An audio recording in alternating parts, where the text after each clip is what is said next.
السلام علیکم ورحمۃ اللہ وبرکاتہ۔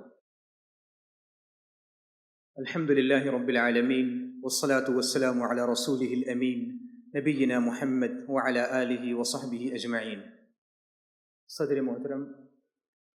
اسٹیج پر موجود اہل علم، اہل فضل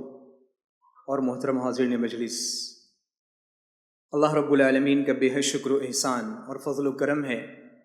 کہ اس نے ہمیں اس مجلس میں دین کا علم حاصل کرنے کے لیے،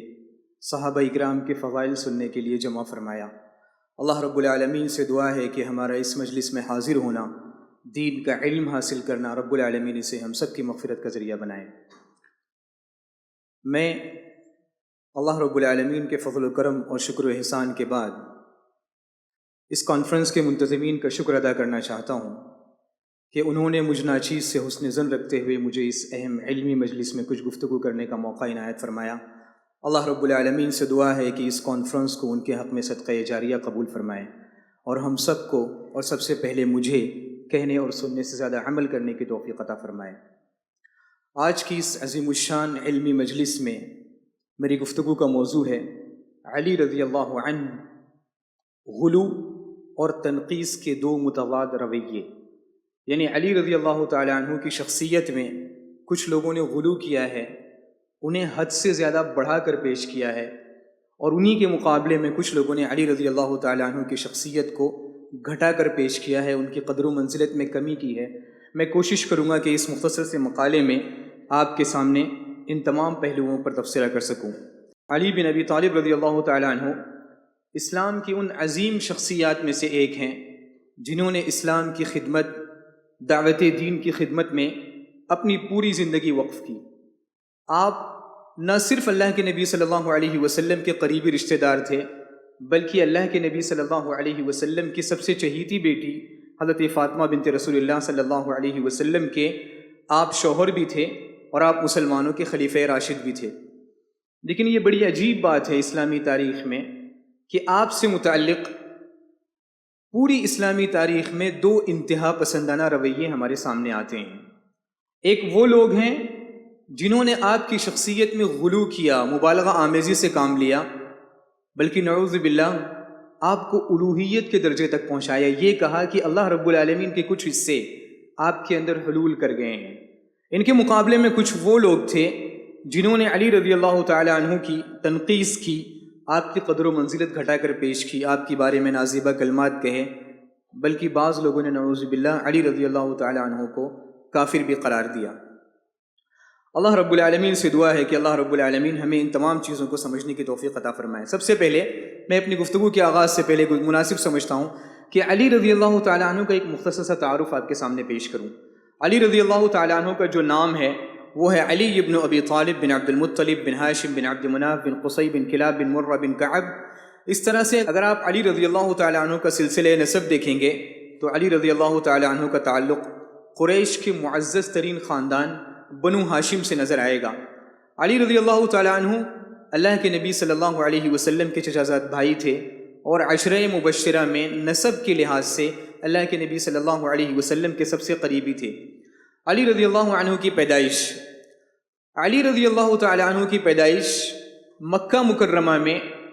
بعثت سے قبل، یعنی اللہ کے نبی صلی اللہ علیہ وسلم کے نبی بنائے جانے سے 10 سال قبل مکہ میں ہوئی۔ بعض شیعوں کے یہاں یہ چیز مشہور ہے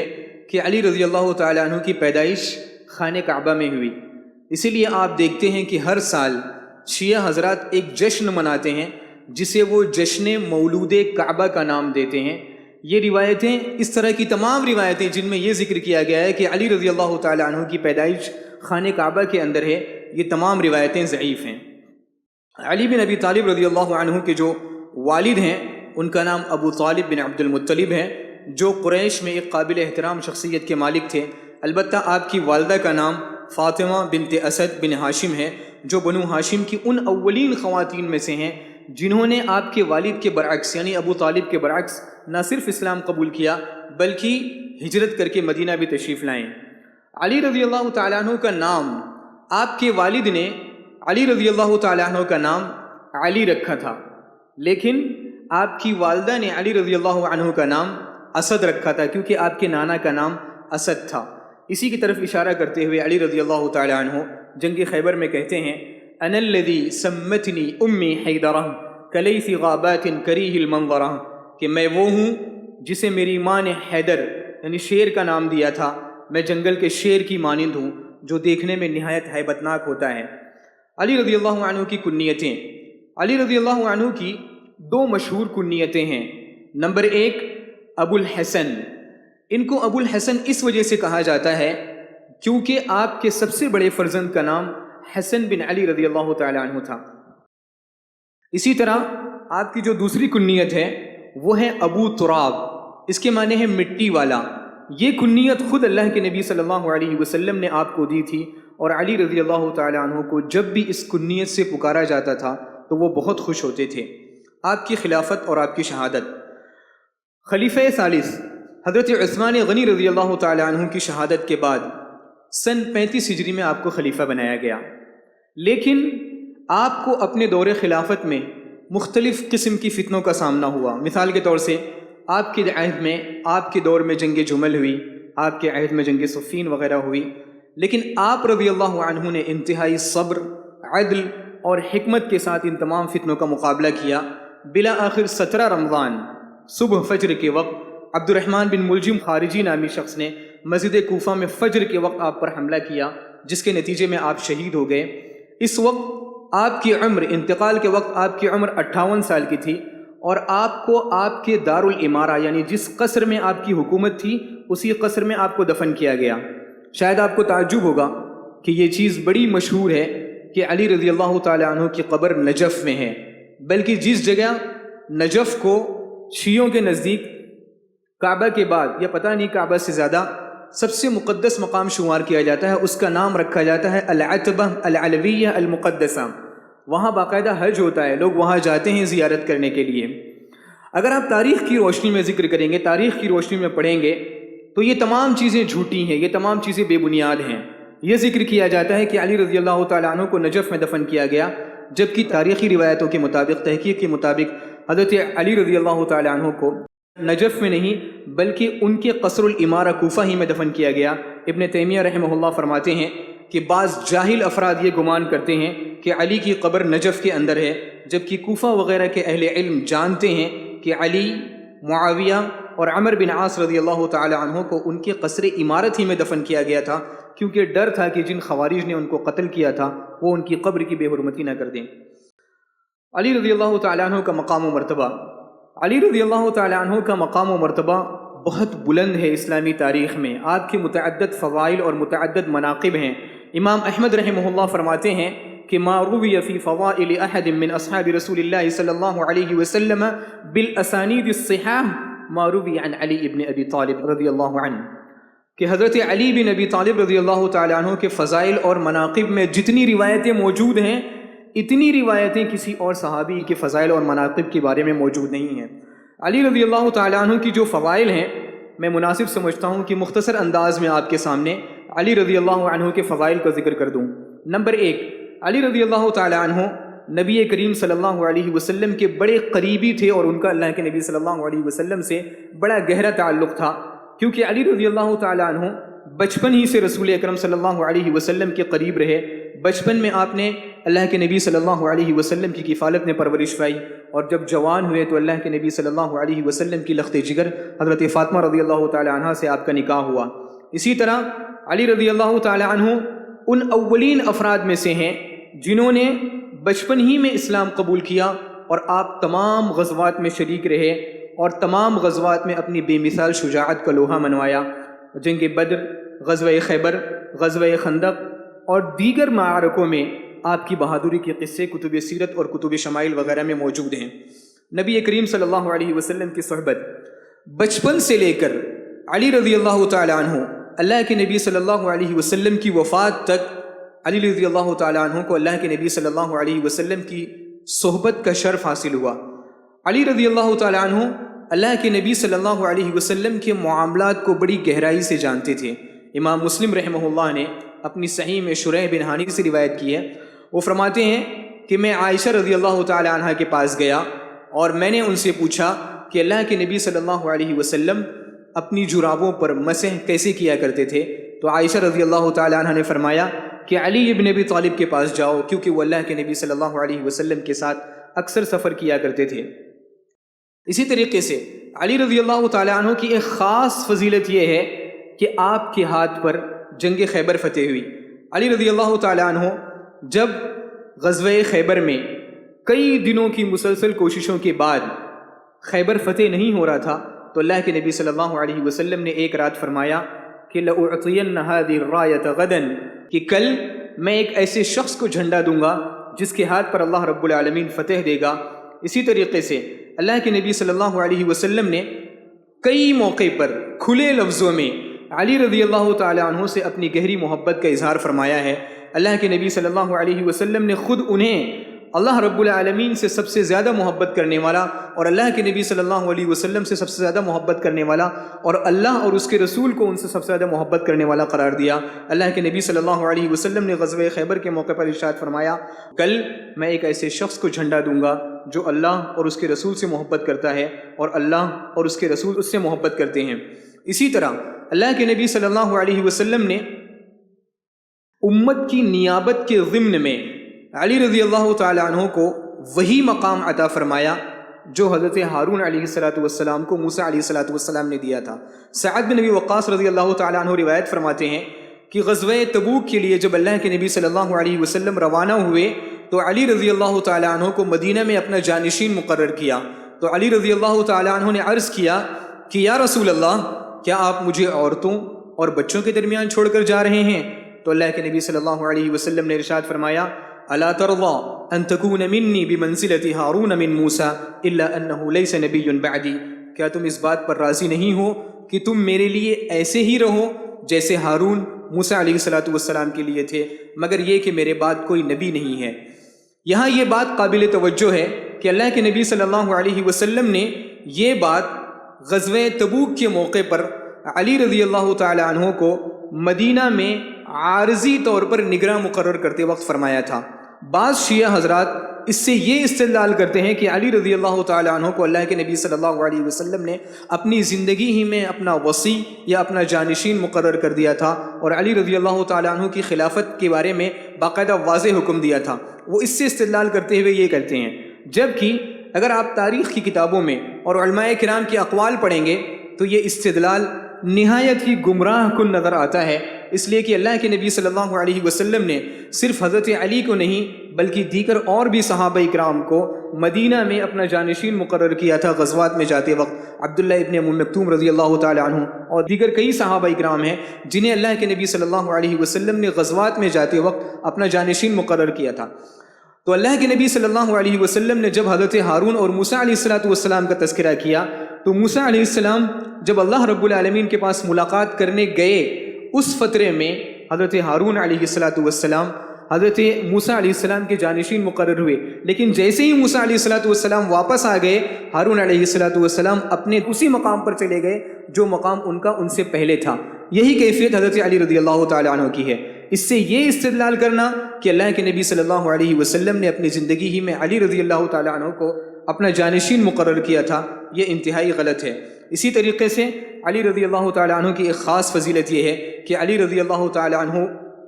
اللہ کے نبی صلی اللہ علیہ وسلم کے امین کاتبوں میں سے ہیں، یعنی وہ لوگ جو اللہ کے نبی صلی اللہ علیہ وسلم کے لیے وحی لکھا کرتے تھے یا اللہ کے نبی صلی اللہ علیہ وسلم کے معاہدے لکھا کرتے تھے۔ صلح حدیبیہ کا معاہدہ حضرت علی رضی اللہ تعالی عنہ نے لکھا۔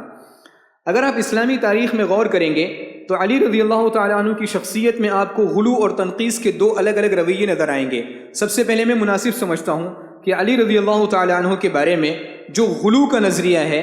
میں اسے آپ کے سامنے بیان کروں۔ خود حضرت علی رضی اللہ تعالی عنہ نے اپنی زندگی میں فرمایا تھا، یہلک فی رجلان محب مفرط یقرضنی بما لیس فی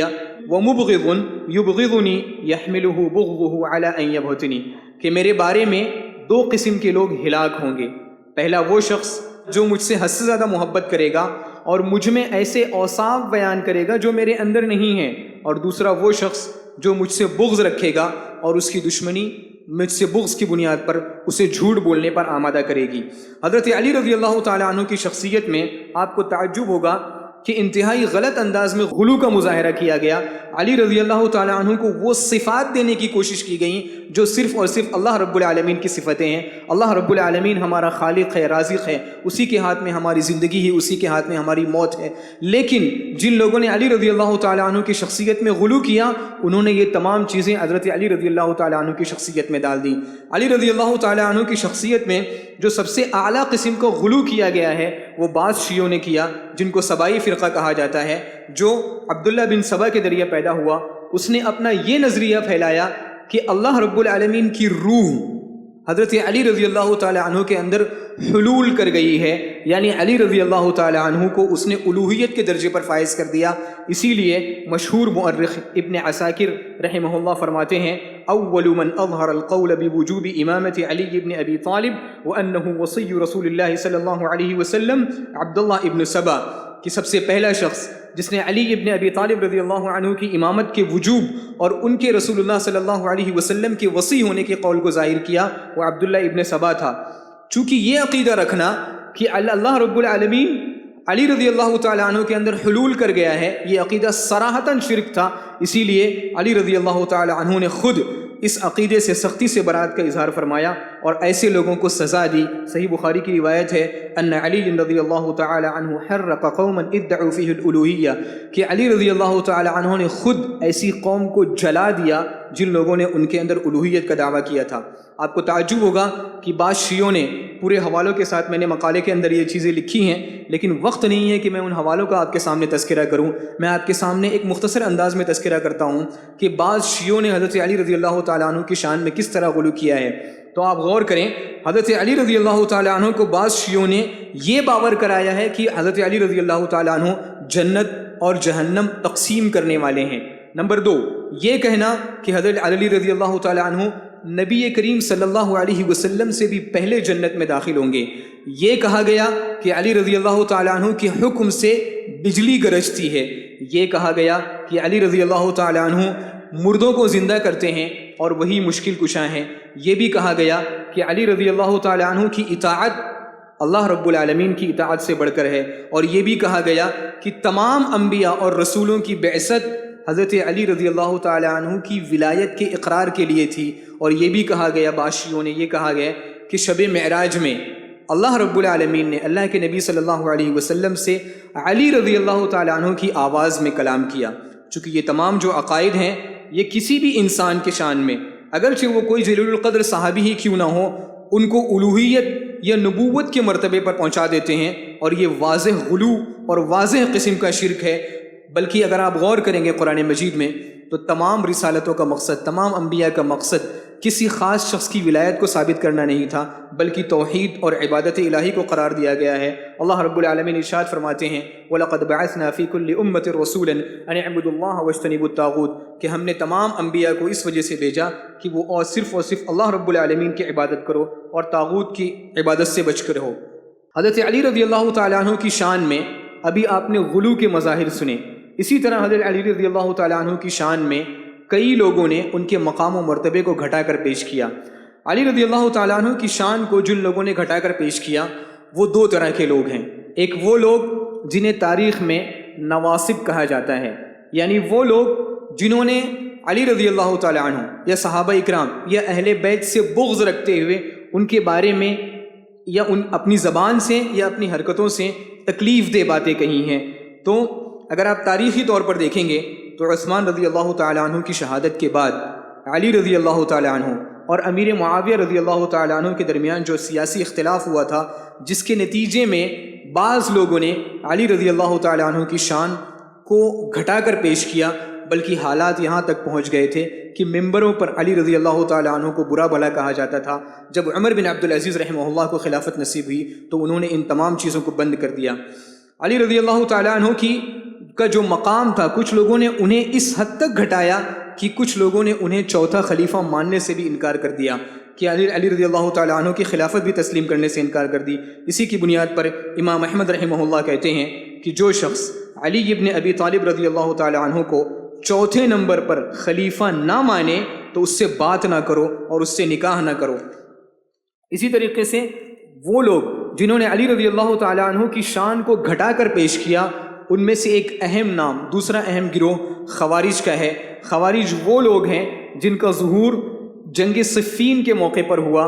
حضرت علی رضی اللہ تعالیٰ عنہ اور معاویہ رضی اللہ تعالیٰ عنہ کے درمیان ایک بڑی مشہور جنگ ہوئی۔ اس جنگ کو ختم کرنے کے لیے علی رضی اللہ تعالیٰ عنہ اور معاویہ رضی اللہ تعالیٰ عنہ نے یہ طے کیا کہ دو بڑے مشہور صحابی ابو موسیٰ اشعری رضی اللہ تعالیٰ عنہ اور عمر بن عاص رضی اللہ تعالیٰ عنہ کو حکم بنا کر ان کی روشنی میں فیصلہ کریں۔ خوارج کو یہ چیز ناگوار گزری، انہوں نے کہا کہ فیصلہ صرف اور صرف قرآن مجید کی روشنی میں ہوگا، جس کو وہ تحکیم کہتے ہیں، اور انہوں نے بڑا مشہور نعرہ بلند کیا، ان الحکم الا للہ۔ چونکہ علی رضی اللہ تعالیٰ عنہ نے اللہ رب العالمین کے قرآن مجید کی روشنی میں فیصلہ نہ کرتے ہوئے دو انسانوں کی روشنی میں فیصلہ کیا، اسی لیے بعض خوارج نے علی رضی اللہ تعالیٰ عنہ کو مشرک بلکہ کافر تک قرار دے دیا، بلکہ ان تمام صحابہ اکرام کو کافر قرار دیا جو علی رضی اللہ تعالیٰ عنہ کے ساتھ شریک تھے۔ نہ صرف انہیں کافر قرار دیا بلکہ علی رضی اللہ تعالیٰ عنہ کے ساتھ خوارج نے جنگ کی، جس کے نتیجے میں علی رضی اللہ تعالیٰ عنہ نے ان کا قتال کیا۔ سوال یہ ہے کہ ان تمام دو متضاد رویے جو بعض لوگوں نے علی رضی اللہ تعالیٰ عنہ کی شخصیت کو بڑھا کر پیش کیا، بعض لوگوں نے گھٹا کر پیش کیا، ہم اہل سنت والجماعت منہج صحابہ کی روشنی میں ہمارا کیا رویہ ہونا چاہیے؟ تو ہمارا رویہ ایک عدل و انصاف کا رویہ ہونا چاہیے۔ اللہ کے نبی صلی اللہ علیہ وسلم نے حضرت علی رضی اللہ تعالیٰ عنہ سے ان کی زندگی ہی میں فرما دیا تھا کہ یہلک فی رجلان محب مفرط یقرضن بما لیس فیہ ومبغض یبغضنی یحملہ بغضہ علی ان یبہتنی، کہ میرے بارے میں دو قسم کے لوگ ہلاک ہوں گے، ایک وہ جو مجھ سے حد سے زیادہ محبت کرے گا اور مجھ میں وہ اوصاف بیان کرے گا جو میرے اندر نہیں ہیں، دوسرا وہ شخص جو مجھ سے بغض رکھے گا اور اس کا بغض اسے مجھ پر جھوٹ بولنے پر آمادہ کرے گا۔ امام احمد رحمہ اللہ کے فرماتے ہیں کہ لا یذکر علی الا بخیر ومن فضل علی علی ابی بکر وعمر فقد اسری بالمہاجرین والانصار، کہ علی رضی اللہ تعالیٰ عنہ کا تذکرہ خیر کے بغیر نہ کیا جائے، اور جو شخص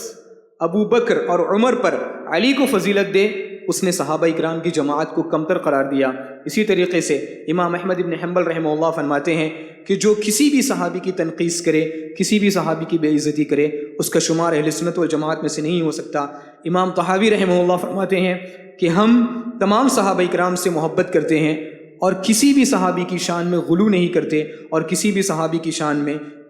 برات کا اظہار نہیں کرتے۔ تو یہ دو شخصیتیں تھیں، ان سے پتہ چلا کہ علی رضی اللہ تعالیٰ عنہ کی شخصیت فضائل اور مناقب کا ایک مجموعہ ہے، اور ان کے بارے میں جو دو رویے غلو اور تنقیص کے وجود میں آئے، اس سے امت میں بہت بڑا اختلاف ہوا۔ اسلام ہمیں اعتدال کی تعلیم دیتا ہے، ہمیں یہ تعلیم دیتا ہے کہ ہمیں تمام صحابہ اکرام سے محبت کرنی چاہیے اور انہیں برا بھلا کہہ کر اپنی زبان کو گندہ نہیں کرنا چاہیے۔ اللہ رب العالمین ارشاد فرماتے ہیں وَكَذَلِكَ جَعَلْنَاكُمْ أُمَّةً وَسَطًا، کہ ہم نے تمہیں امت وسط بنایا ہے، لہذا ضروری ہے کہ علی رضی اللہ تعالیٰ عنہ کے مقام کو قرآن و سنت کی روشنی میں تسلیم کیا جائے، نہ علی رضی اللہ تعالیٰ عنہ کے فضائل اتنے بڑھا چڑھا کر پیش کیے جائیں کہ ان کی شان میں غلو کیا جائے، اور نہ ہی ان کے مناقب کو اتنا گھٹا کر پیش کیا جائے کہ اس سے ان کی تنقیص لازم آئے۔ اللہ کے نبی صلی اللہ علیہ وسلم نے علی رضی اللہ تعالیٰ عنہ کو مخاطب کرتے ہوئے فرمایا تھا لا يحبک الا مؤمن ولا يبغضک الا منافق، کہ اے علی تم سے صرف مومن ہی محبت کرے گا اور تم سے کوئی منافق شخص ہی بغض رکھ سکتا ہے۔ اللہ رب العالمین سے دعا ہے کہ اللہ رب العالمین ہمیں تمام صحابہ اکرام کے بارے میں صحیح عقیدہ رکھنے کی توفیق عطا فرمائے، آمین، تقبل یا رب العالمین، وصلی اللہ وسلم علی نبینا محمد وعلی آلہ وصحبہ اجمعین۔ ایسے ہی فائدہ مند اسلامک ویڈیوز دیکھنے اور منہج سلف پر کتاب و سنت کی تعلیمات کو عام کرنے میں ہمارا تعاون کرے، تاکہ آپ کے لیے ذریعہ نجات، جنت کے حصول کا سبب، ساتھ ہی مال میں برکت و اضافے کا ذریعہ بھی بنے، آمین، جزاک اللہ خیرن۔